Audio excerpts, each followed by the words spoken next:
Hello viewers, আসসালামু আলাইকুম। How are you everyone? Welcome back to my channel. আজকের recipe দেখার জন্য আপনাদের সবাইকে অনেক অনেক শুভেচ্ছা জানাচ্ছি। আজকে আরও একটি নতুন রেসিপি আপনাদের মাঝে নিয়ে আসলাম। রেসিপিটি দেখেই বুঝে নিয়েছেন আমি আজকে কি রেসিপি নিয়ে আপনাদের সামনে চলে আসলাম। এই রেসিপিটি সচরাচর সব দোকানে পাওয়া যায় না। আজকে তাহলে আমার এই রেসিপিটি দেখে বাসায় অবশ্যই একবার হলেও তৈরি করে আমাকে কমেন্ট করে জানাবেন আসলে এই রেসিপিটি কেমন হয়েছিল। দেখেই বুঝে নিচ্ছেন আসলে আমার রেসিপিটি কেমন হয়েছে, তাই না বন্ধুরা? খুবই অসাধারণ হয়েছিল আমার রেসিপিটি। তাহলে চলুন আমি রেসিপি কিভাবে তৈরি করি। এখন চুলাতে একটা প্যান বসিয়ে মেজারমেন্ট কাপে আমি 2 কাপ খেজুর গুড় দিয়ে দিচ্ছি। 2 কাপ গুড় এবং 2 কাপ পানি দিয়ে যতক্ষণ গুড়টা না গলে ততক্ষণ পর্যন্ত আমি চুলার আঁচ কমিয়ে জাল দিতে থাকবো। জাস্ট গলানো পর্যন্ত জাল দিলেই হবে, এর চেয়ে বেশি জাল দেওয়ার প্রয়োজন নেই। আমার গুড়টা গলানো হয়ে গিয়েছে। এখন আমি শুকনো উপকরণগুলো নিয়ে নিচ্ছি। 8 কাপ ময়দা, এই মেজারমেন্ট কাপে 8 কাপ ময়দা এখানে নিয়ে নিচ্ছি। 8 কাপ ময়দার সাথে আমি হাফ কাপ সুজি নেব। এই যে হাফ কাপ সুজি নিচ্ছি।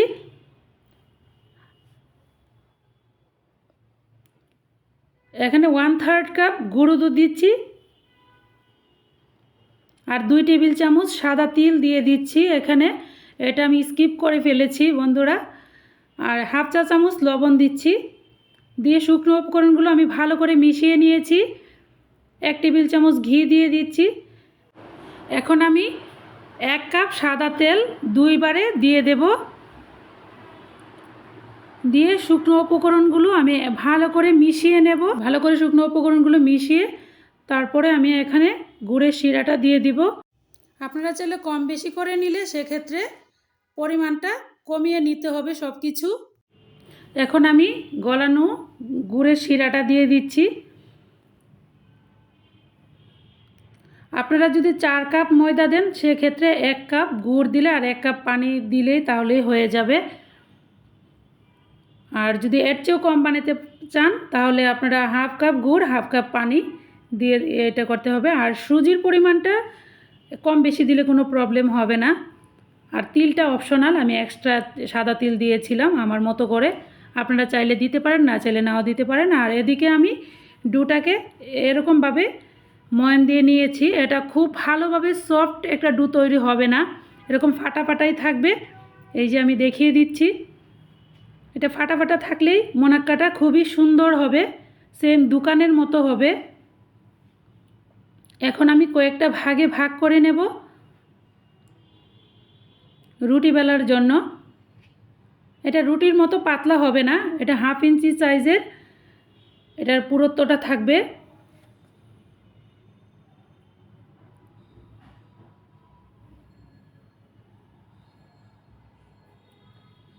আমি কয়েকটা ভাগে ভাগ করে নিচ্ছি। আমি সবগুলো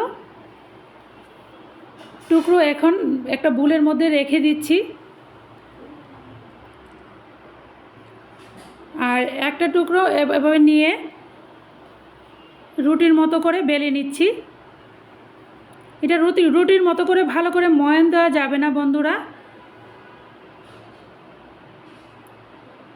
এরকম ফাটা ফাটা থাকলে মোনাক্কাগুলো খুবই সুন্দর হবে।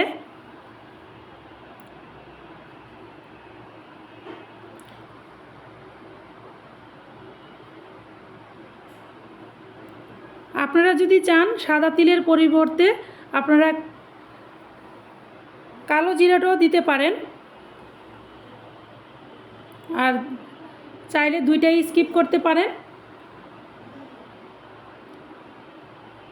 আমার কাছে সাদা তিলটা দিলে ভালো লাগে যে কোনো কিছুতে, এই জন্য আমি দিয়েছি।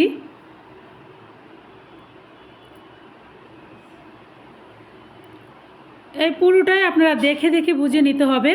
এখন আমি চুলাতে প্যান বসিয়ে পর্যাপ্ত পরিমাণ তেল দিয়ে দিচ্ছি, সাদা তেল। তেলটা এমন একটা পর্যায়ে গরম হতে হবে, আমি দেখিয়ে দিচ্ছি। এই যে একটা টুকরো ফেলছি, আমার তেলটা মোনাক্কাগুলো দেওয়ার মতো পারফেক্ট গরম হয় নাই। এটা যখন উপর থেকে ভেসে আসবে তখনই আমার পারফেক্টলি গরম হবে। এই যে আমার গরম হয়ে গিয়েছে। এখন আমি প্রতিটা মুনাক্কা এখানে দিয়ে দিচ্ছি। চুলার আঁচটা এরকম রাখতে হবে, আমি আঁচটা দেখিয়ে দিলাম।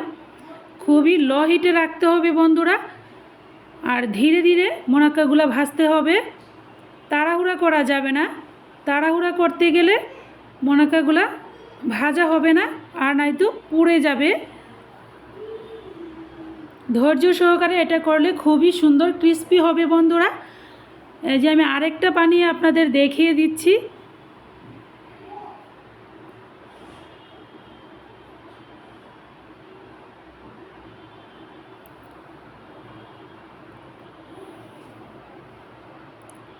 আমার মুনাক্কাগুলো একবারে দোকানের মতো পারফেক্ট হয়েছিল।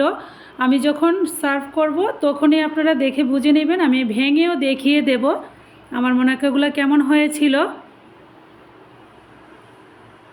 আর একটা রুটি বেলে আমি দেখিয়ে দিচ্ছি, এই কারণে যে আপনারা কিভাবে কাটবেন খুবই তাড়াতাড়ি সেটা আমি দেখিয়ে দিচ্ছি। এই যে আলাদা আলাদা করে কাটলে এই মুনাক্কার সাইজগুলো লম্বাটে হয়ে যায় না, খুবই সুন্দর হয় এবং তাড়াতাড়ি কাটা যায়, সেই জন্য আরেকটা করে আমি দেখিয়ে দিলাম। আর এদিকে আমার মুনাক্কাগুলো প্রায় ভাজা হয়ে গিয়েছে। এখন আমি একটা সার্ভিং ডিশে তুলে নিচ্ছি, নিচে 2টা টিস্যু বিছিয়ে যাতে তেলগুলা চুষে নেই। আমি ট্রাই করেছি রেসিপিটি খুবই ইজিভাবে দেখানোর জন্য। যদি আপনাদের ইজি মনে হয়ে থাকে তাহলে বাসায় একবার হলো ট্রাই করবেন, আর আমাকে কমেন্ট করে জানাবেন আমার রেসিপিটি কেমন হয়েছিল বন্ধুরা। আর ভিডিওর কোনো অংশ যদি একটু ভালো লেগে থাকে তাহলে লাইক, কমেন্ট, শেয়ার এবং সাবস্ক্রাইব করে পাশে থাকা বেল আইকনটি অন করে রাখবেন।